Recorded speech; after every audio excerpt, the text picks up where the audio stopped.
வணக்கம். நான் எப்பயுமே வராகி அம்மாவுக்கு பிள்ளையருக்கு வேல் அபிஷேகம் எல்லாமே பண்ணுவேன். அப்போ இப்போ சும்மா ஒரு பால் அடிக்கடி குடிச்சிருக்காங்க. அது மிராக்கிள் தான் தெரியுது. இப்போ நான் பாபா சிலைக்கு கொடுக்குறேன். இங்கே பாருங்கள், மேலே தான் இப்படி பிடிச்சி இது பண்ணுறேன். அவருக்கு குறையுது, கீழே ஊற்றுது. சரி, அப்போது வெள்ளி பிள்ளையார்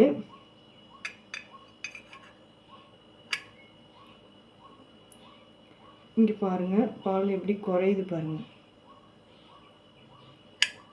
பால் குறையுது தெரியுதா? நான் சாய்க்கவே இல்லை, பிள்ளையாரை தான் சாய்க்கிறேன் பாருங்களேன். சரி, ஓகே. இது சந்தனக்கட்டையாலன்னு மகாலட்சுமி சிலை. இங்கே பாருங்கள், பால் குறையுது பாருங்கள், குறையுது தெரியுதா?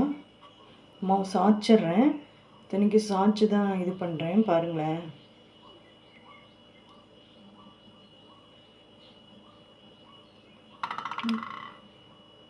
இங்கே நான் சாய்க்கிறேன். இப்போ நம்ம வாராகி அம்மாவுக்கு கொடுக்குறேன் பாருங்க. வாராகி வாராகி வர்த்தாளி வர்த்தாளி வராகமுகி வராகமுகி தெரியுதா?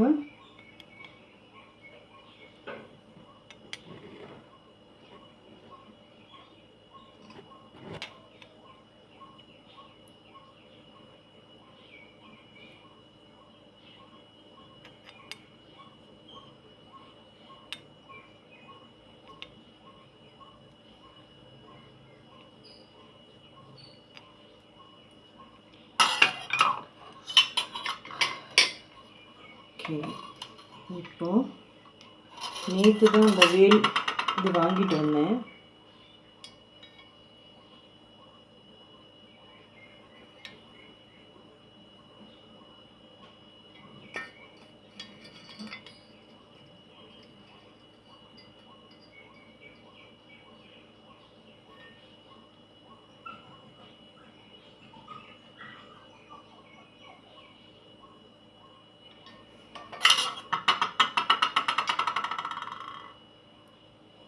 அது பாட்டுக்கு கீழே வச்சிடறேன்.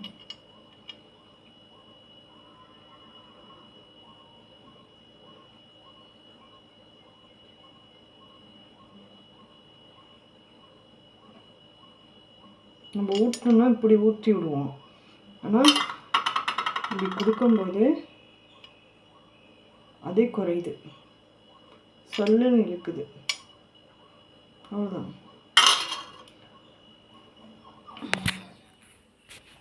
என்னன்னு தெரியல, நம்பவும் முடியல, நம்பவும் இருக்கவும் முடியல. ரொம்பவும், ஏன்னா 48 நாள் விரதம் எடுக்கிறேன் முருகனுக்கு. பயங்கர சோதனையாக இருக்குது, ஆனாலும் மனசு நிம்மதியாக இருக்குது. சோதனை தாங்கிட்டு போயிட்டுருக்கு. இதெல்லாம் நம்ப முடியலை, நம்பவும் இருக்க முடியல, குழப்பமாக இருக்குது. பார்ப்போம்.